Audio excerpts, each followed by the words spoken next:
Hello students, welcome to Surabhi learning academy. আশা করি তোমরা সবাই খুব ভালো আছো। আমি তোমাদের সুরভি ম্যাম, আর আমি আবারও চলে এসেছি তোমাদের জন্য একটা নতুন ক্লাস নিয়ে।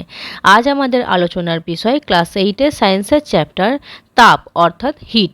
আজ এই ক্লাসের পার্ট 2 অর্থাৎ আজ আমরা অবস্থার পরিবর্তন ও লীন তাপের ধারণা সম্পর্কে আলোচনা করব। এর আগে পার্ট 1ও আমরা অনেক কিছু নিয়ে আলোচনা করেছি। তোমরা যারা এখনও দেখোনি ক্লাসটা, তারা অবশ্যই গিয়ে চ্যানেলে ভিজিট করো। সেখানে দেখবে ক্লাস 8 সায়েন্স বলে প্লেলিস্ট করা আছে, সেখান থেকে তোমরা দেখে নিতে পারবে।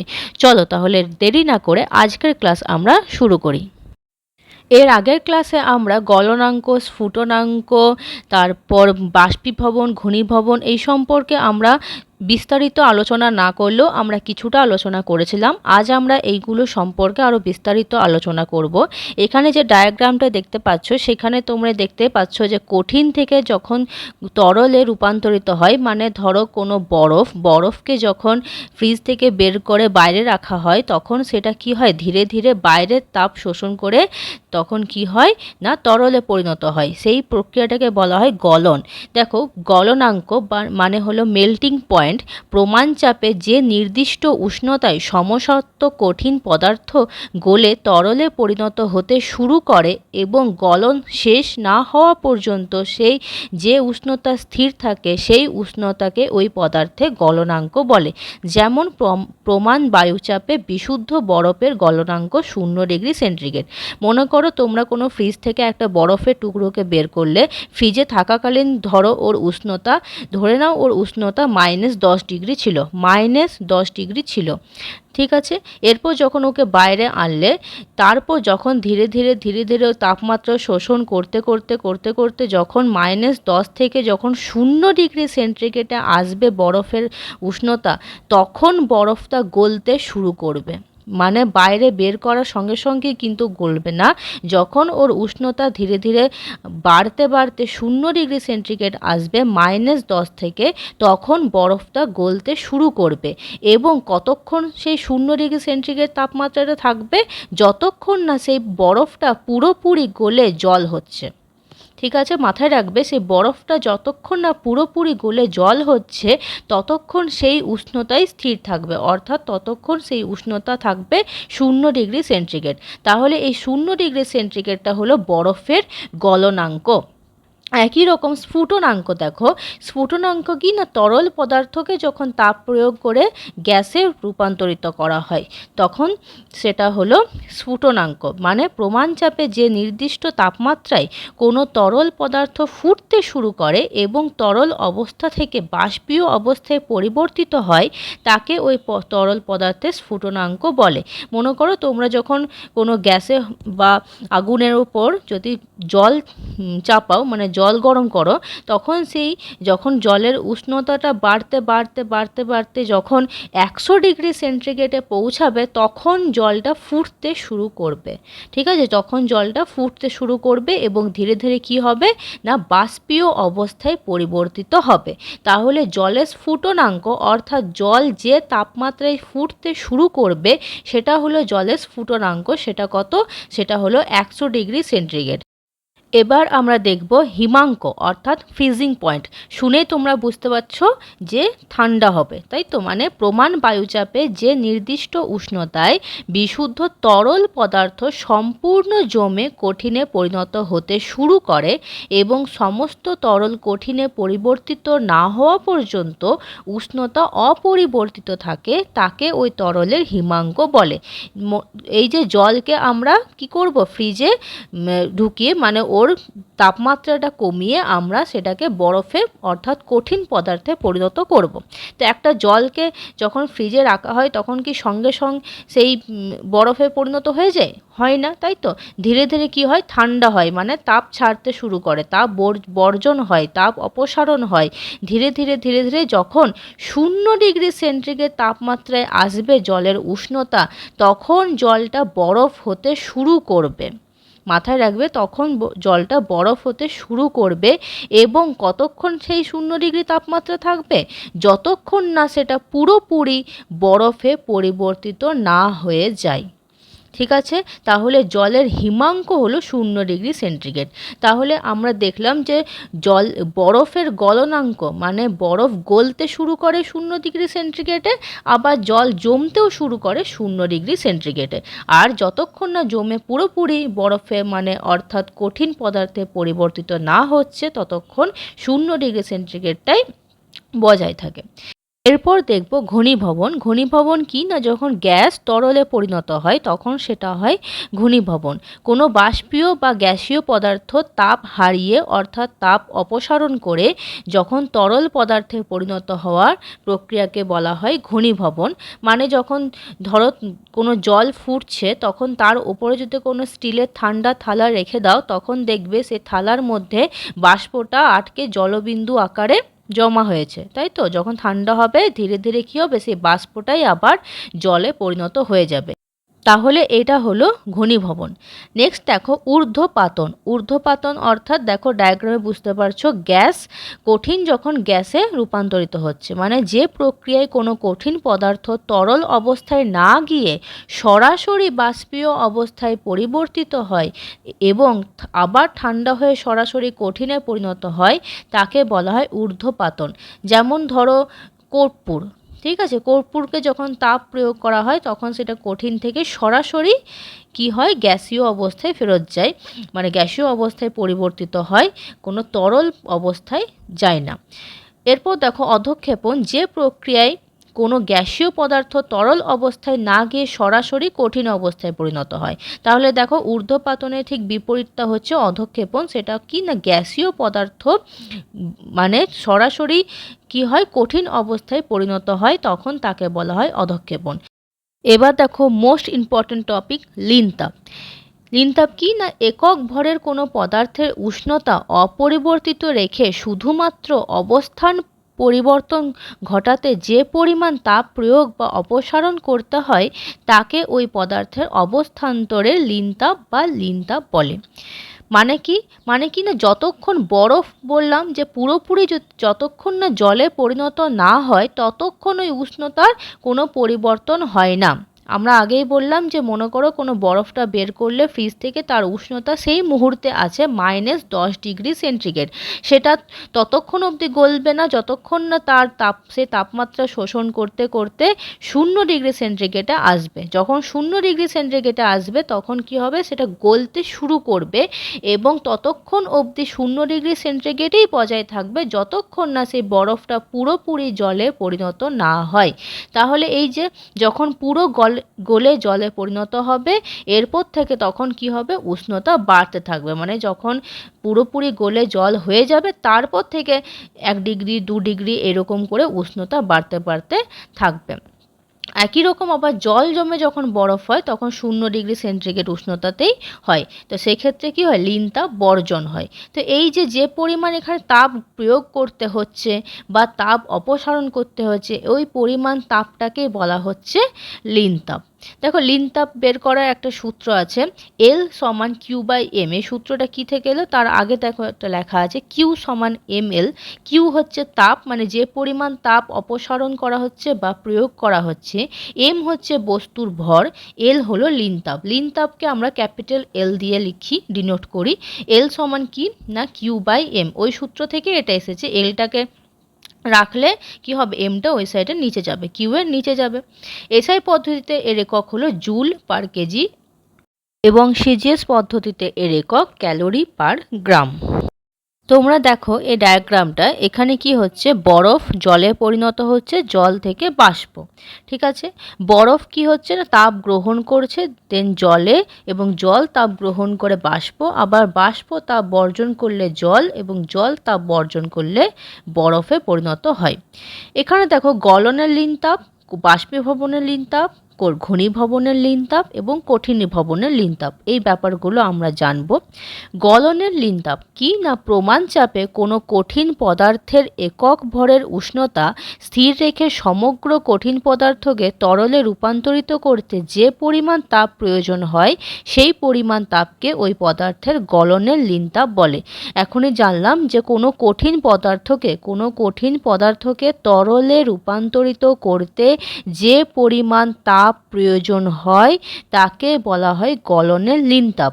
বরফের ক্ষেত্রে এর মাপ হলো 80 ক্যালোরি পার গ্রাম 1 গ্রাম বরফে।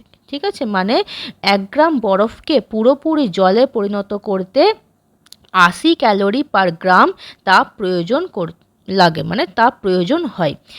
এবং এই সময় উষ্ণতা কত থাকে? উষ্ণতা থাকে 0 ডিগ্রি সেন্টিগ্রেড। আবার কঠিনীভবনের লিনতাপ কি না? কঠিনীভবনের লিনতাপ কি না? জলকে মানে প্রমাণ চাপে একক ভরের কোনো তরল পদার্থকে উষ্ণতা অপরিবর্তিত রেখে সমগ্র তরল পদার্থকে কঠিনে রূপান্তরিত করতে যে পরিমাণ তাপ নিষ্কাশিত হয় তাকে ওই পদার্থের কঠিনীভবনের লিনতাপ বলে। কঠিনী মানে কি? কঠিন হবে, তরল পদার্থকে কঠিনে রূপান্তরিত করতে হবে, সেটা হলো কঠিনীভবনের লিনতাপ। এর ক্ষেত্রে কি তাপ গ্রহণ হবে? না, তাপ বর্জন হবে। কত তাপ বর্জন হবে? না 80 ক্যালোরি পার গ্রামই বর্জন হবে জলের ক্ষেত্রে। অবশ্যই এগুলো বরফ জলের ক্ষেত্রে আমরা বলছি ব্যাপারটা, কারণ বরফ 80 ক্যালোরি পার গ্রাম তাপ গ্রহণ করে জলে পরিণত হবে, আবার জল 80 ক্যালোরি পার গ্রাম তাপ বর্জন করে বরফে পরিণত হবে। এখানে দেখো তাপমাত্রার পরিমাণটা একই, তাই তো? আবার বাষ্পীভবনের লিনতাপ কি না? জল প্রথমে কি হয়? জল কখন বাষ্প হতে শুরু করে? এখনই বললাম, জলের উষ্ণতা যখন তাপ প্রয়োগের ফলে বাড়তে যখন 100 ডিগ্রি সেন্টিগ্রেডে আসে তখন জল ফুটতে শুরু করে। ঠিক ফুটতে শুরু করে মানে তখন সে বাষ্পে পরিণত হতে শুরু করে। তাহলে সেটা কত ডিগ্রি সেন্টিগ্রেডে? 100 ডিগ্রি সেন্টিগ্রেডে। তখন কি হয় না? তাপ গ্রহণ করলে কি হয়? ধীরে ধীরে বাষ্পে পরিণত হয়। অর্থাৎ প্রমাণচাপে কোনো তরল পদার্থের একক ভরে উষ্ণতা অপরিবর্তিত রেখে সমগ্র তরলকে বাষ্পে রূপান্তরিত করতে যে পরিমাণ তাপ প্রয়োজন হয় তাকে ওই পদার্থে বাষ্পীভবনের লিনতাপ বলে। মানে জলকে মানে সমগ্র জলকে যদি বাষ্পে পরিণত করতে হয় তাহলে তাপ প্রয়োজন হয় 537 ক্যালোরি পার গ্রাম। ঠিক আছে, দেখো ওখানে লেখা আছে বাষ্পীভবনের লিনতাপ কত? 537 ক্যালোরি পার গ্রাম। মানে সমগ্র জলকে বাষ্পে পরিণত করতে তাপ প্রয়োজন হয় 537 ক্যালোরি পার গ্রাম। একই রকম বাষ্পকে সমগ্র জলে পরিণত করতে তাপ বর্জন করতে হয় 537 ক্যালোরি পার গ্রাম, যেটা হলো ঘনীভবনের লিনতাপ। তাহলে এখানে ডায়াগ্রাম থেকে আমরা জানতে পাচ্ছি যে বরফ আছে, সেই বরফকে যদি তাপ গ্রহণ করা হয়, বরফ 0 ডিগ্রি সেন্টিগ্রেডে উষ্ণতায় গেলে কি হবে? গলতে শুরু করবে। ঠিক আছে, দিয়ে তারপর 0 ডিগ্রি পুরোপুরি বরফটাকে জলে রূপান্তরিত করতে তাপ প্রয়োজন হয় 80 ক্যালোরি পার গ্রাম, সেটা হলো গলনের লিনতাপ। আবার উল্টো দিক থেকে সমগ্র জলকে বরফে রূপান্তরিত করতে তাপ বর্জন করতে হয়, সেটার পরিমাণও হলো 80 ক্যালোরি পার গ্রাম, সেটাকে বলা হয় কঠিনীভবনের লিনতাপ। আবার সমগ্র জলকে বাষ্পে পরিণত করতে তাপ গ্রহণ করা হয়, সেটা কত না 537 ক্যালোরি পার গ্রাম, যেটাকে বলা হয় বাষ্পীভবনের লিনতাপ। আবার বাষ্পকে আবার জলে পরিণত করতে তাপ বর্জন করা হয়, যাকে বলা হয় ঘনীভবনের লিনতাপ, সেটারও পরিমাণ 537 ক্যালোরি পার গ্রাম। এখানে দেখো যেগুলো এতক্ষণ বললাম সেই সংজ্ঞাগুলোই লেখা আছে, এগুলো আর বলছি না, তোমরা চাইলে এগুলো লিখে নিতে পারো খাতায়, এখানে সংজ্ঞাগুলোকে লেখা আছে। এরপর দেখো একটা খুব ইম্পর্টেন্ট কোশ্চেন, হাতে স্পিরিট বা ইথার ঢাললে ঠান্ডা লাগে কেন? স্পিরিট তোমরা কখনো হাতে ঢেলেছো বা তোমরা তো স্যানিটাইজার ইউজ করেইছো। ঠিক আছে, করোনার সময় আমরা অনেক স্যানিটাইজার ইউজ করতাম, যখন স্যানিটাইজার আমরা নিতাম বা যখন আমরা বডি স্প্রে নিই তখন দেখবে বেশ একটা ঠান্ডা ঠান্ডা অনুভব হয়। কেন? তার কারণ তার মধ্যে স্পিরিট থাকে। এবার এটা নিলে ঠান্ডা লাগে কেন? না, হাতে স্পিরিট বা ইথার ঢাললে ঠান্ডা লাগে কারণ এগুলো খুব দ্রুত বাষ্পীভূত হয়। তোমরা লক্ষ্য করবে যখন আমরা হাতে স্যানিটাইজার নিই বা যখন বডি স্প্রে নিই খুব দ্রুত ওগুলো কি হয়? বাষ্পীভূত হয়ে যায়। মানে বেশিক্ষণ জলের মতো তো বেশিক্ষণ থাকে না। বাষ্পীভবনের জন্য কি দরকার? তাপের প্রয়োজন। আমরা একটু আগে দেখলাম বাষ্পীভবনের জন্য মানে তরল থেকে যখন বাষ্প হচ্ছে তখন আমাদের তাপের প্রয়োজন, মানে তাপ গ্রহণ করে তখন। তাই স্পিরিট বা ইথার কি করে? হাতের ত্বক থেকে তাপ শোষণ করে দ্রুত বাষ্পে পরিণত হয়। ফলে হাতের তাপমাত্রা তখন কমে যায় এবং আমাদের ঠান্ডা অনুভব হয়। আমাদের বডি তো তো গরম, তাই তো আমাদের বডি গরম, তাই আমাদের বডিতে যখন বডি স্প্রেটা আমরা নিই বা হাতে স্যানিটাইজার নিই যখন হাতে, তখন কি হয় আমাদের বডি থেকে সে খুব দ্রুত তাপটাকে শোষণ করে নেয় এবং বাষ্পীভূত হয়ে উড়ে যায়। তখন আমাদের বডিটা কি হয়, সেই অংশটা ঠান্ডা হয়ে যায়, এর ফলে আমাদের ঠান্ডা অনুভব হয়। 2 নম্বর দেখো, আরেকটা ইম্পর্টেন্ট কোয়েশ্চেন আছে যে মাটির কলসিতে জল রাখলে ঠান্ডা থাকে কেন? আগেকার সময় দেখবে মাটির কলসিতে জল রাখা হতো, এখনও অনেক বাড়িতে রাখা হয়। মাটির কলসির জল খুবই সুস্বাদু এবং বেশ ঠান্ডা থাকে। কেন থাকে?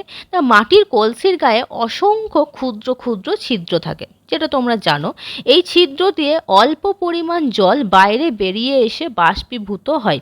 বাষ্পীভবনের জন্য তাপের প্রয়োজন, তাই বাইরে বের হওয়া জল কলসির ভেতরের জল থেকে তাপ শোষণ করে বাষ্পে পরিণত হয়, ফলে ভেতরের জলের তাপমাত্রা কমে যায় এবং জল ঠান্ডা থাকে। তোমরা আশা করি বুঝতে পারছো না, মাটির হাঁড়িতে দেখবে অসংখ্য ক্ষুদ্র ক্ষুদ্র ছিদ্র থাকে, সেই ছিদ্র হয়ে একটু একটু একটু করে জল বাইরে বেরিয়ে যায় এবং বাইরে বেরিয়ে এসে ওগুলো তো বাষ্পীভবন হবে, মানে বাষ্পীভূত হবে। এবার বাষ্পীভূত হওয়ার জন্য কি প্রয়োজন? তাপ প্রয়োজন।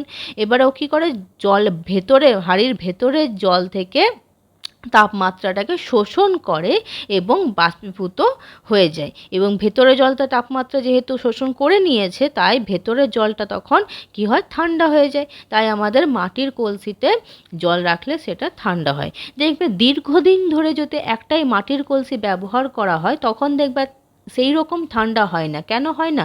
কারণ দেখবে মাটির কলসি সে অসংখ্য ছিদ্রগুলোর মধ্যে নোংরা হয়ে যায় বা কিছু শ্যাওলা জমে যায়, তখন দেখবে তাহলে ছিদ্রগুলো তখন বন্ধ হয়ে যায়, তখন আর সেই রকম আর ঠান্ডা হয় না, তখন কলসিটাকে আবার পরিষ্কার করতে হয়। তাহলে এখানে এই দুটো কোয়েশ্চেন কিন্তু খুব ইম্পর্ট্যান্ট, তোমরা এগুলো একটু মাথায় রাখবে। গলন ও কঠিনীভবনের আয়তনের কি পরিবর্তন হয় সেটা দেখব। না, যখন তরল পদার্থ কঠিনে পরিণত হয় তখন তার আয়তন কিছু কমে যায়, আবার কঠিন পদার্থ যখন তরলে পরিণত হয় তখন আয়তন বেড়ে যায়। কিন্তু এর ব্যতিক্রম আছে। কোথায় দেখা যায় সে ব্যতিক্রম? বরফ, বিসমাথ, ঢালাই লোহার, অ্যান্টিমনি, পিতল, এইগুলো কি হয়, এগুলো কঠিন অবস্থায় থাকে, আবার কঠিন থেকে যখন তরলে পরিণত করা হয় তখন এর আয়তন কমে যায়। দেখো উপরে লেখা আছে কি? উপরে লেখা আছে কঠিন পদার্থ তরলে পরিণত হলে আয়তন বেড়ে যায়, কিন্তু এটা কি ব্যতিক্রম, এখানে কি হয়, কমে যায়, এবং তরল থেকে কঠিন হলে আয়তন বাড়ে। উদাহরণ, যে 0°C উষ্ণতায় 110 সিসি জল যখন 0°C উষ্ণতায় জমে বরফ হয় তখন ওর আয়তন বেড়ে 120 সিসি হয়ে যায়। এর সুবিধা আছে এবং অসুবিধাও আছে। সুবিধা কোথায় দেখতে পাই? না, শীত প্রধান দেশে প্রচণ্ড ঠান্ডায় নদী বা সমুদ্রের জল প্রথমে 4°C উষ্ণতায় পৌঁছায়। তাহলে শীতপ্রধান দেশে প্রচণ্ড ঠান্ডায় নদী বা সমুদ্রের জল প্রথমে 4°C উষ্ণতায় পৌঁছায়, তারপর আরও ঠান্ডা হয়ে বরফে পরিণত হয়ে আয়তন কি হয়, বেড়ে যায়।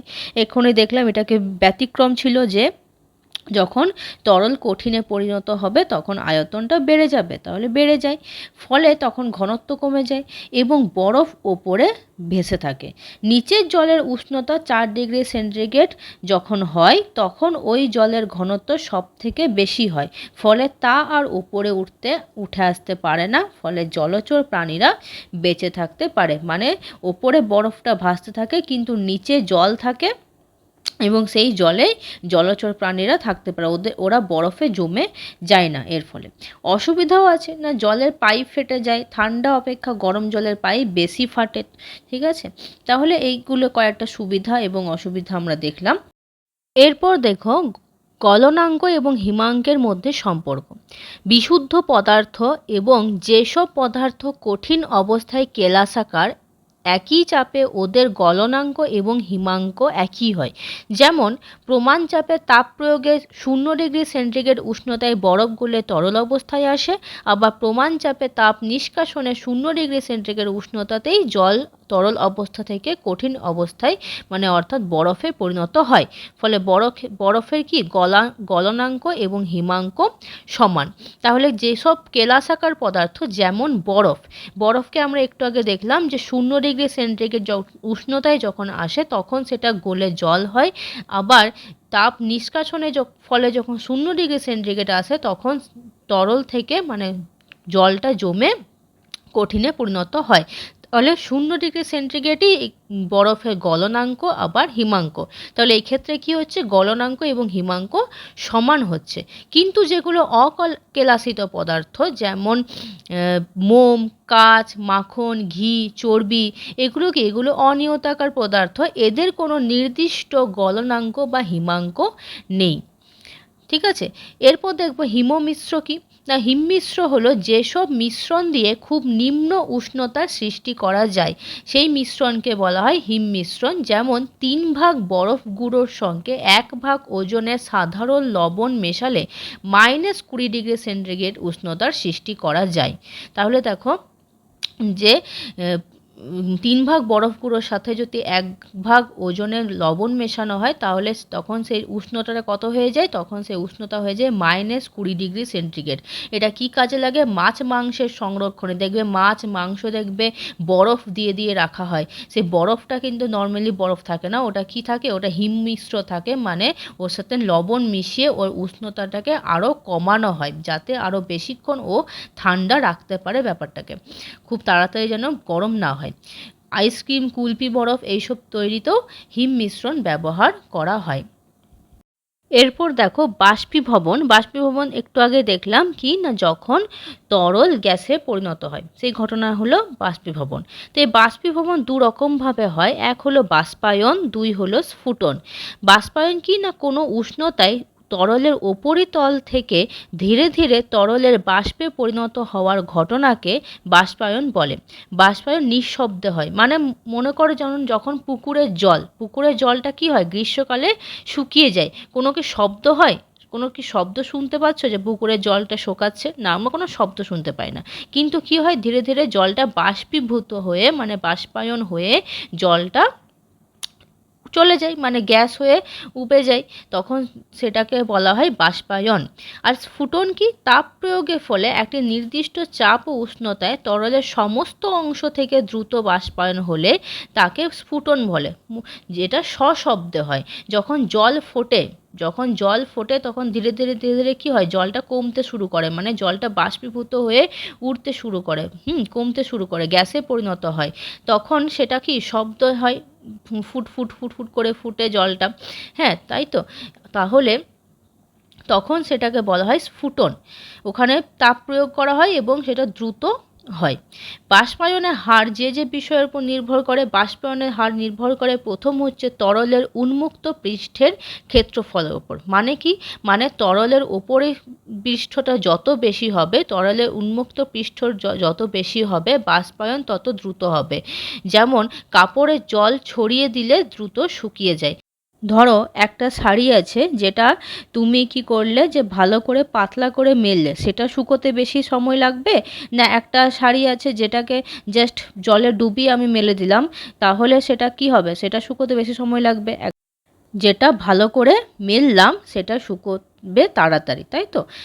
তাহলে এখানে কি দেখছি না, যেটা উন্মুক্ত পৃষ্ঠ হচ্ছে, একটা কাপড়কে যদি ছড়িয়ে মেলা হচ্ছে তাহলে সেটা তাড়াতাড়ি বাষ্পায়ন হবে, আর যদি একটা কাপড়কে না ছড়িয়ে এরকম রেখে দেওয়া হয় তখন সেটা ধীরে ধীরে বাষ্পায়ন হবে, মানে ধীরে ধীরে শুকোবে।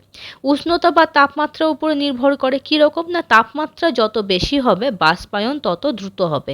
রোদে কাপড় দ্রুত শোকায়, যদি রোদ বেশি হয় তাহলে কাপড় আমাদের তাড়াতাড়ি শোকায়, আর যদি রোদ কম থাকে, মেঘলা আকাশ থাকে, তখন কি হয়, আমাদের কাপড় ধীরে ধীরে শুকায়। তাছাড়া বায়ুর আর্দ্রতা, বাতাসে জলীয় বাষ্প কম থাকলে বাষ্পায়ন দ্রুত হয়, অর্থাৎ আর্দ্রতা কম হলে বাষ্পায়ন বেশি হয়। অর্থাৎ দেখবে আমাদের বর্ষাকালে থেকে শীতকালে কাপড় দ্রুত শোকায়।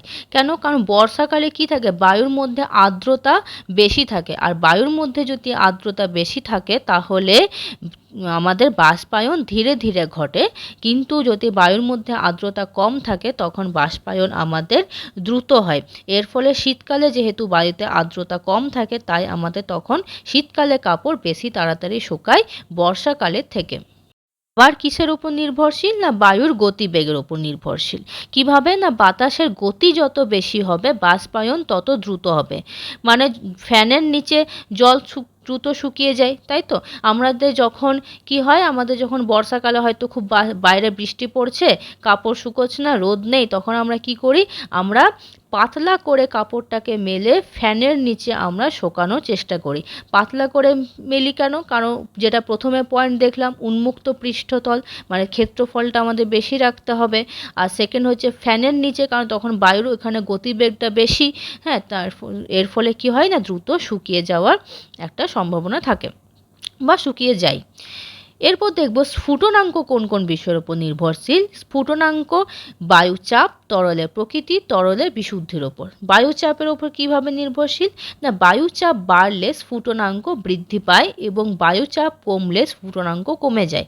যেমন ধরো পাহাড়ি অঞ্চলে বায়ুচাপ কম হওয়ায় জল 100 ডিগ্রি সেন্টিগ্রেডে আগেই ফুটতে শুরু করে। পাহাড়ি অঞ্চলে বায়ুচাপ কম, ওখানে কিন্তু জল 100 ডিগ্রি সেন্টিগ্রেডের আগেই ফুটতে শুরু করে। তোমরা এটা মাথায় রাখবে যে আমাদের এখানে নর্মালি কি হয় না, 100 ডিগ্রি সেন্টিগ্রেড উষ্ণতায় জল ফুটতে শুরু করে, কিন্তু পাহাড়ি অঞ্চলে 100 ডিগ্রি সেন্টিগ্রেডের আগেই জল ফুটতে শুরু করবে, কারণ ওখানে বায়ুচাপ কম। এরপর তরলের প্রকৃতি। বিভিন্ন তরলের স্ফুটনাঙ্ক বিভিন্ন হয়।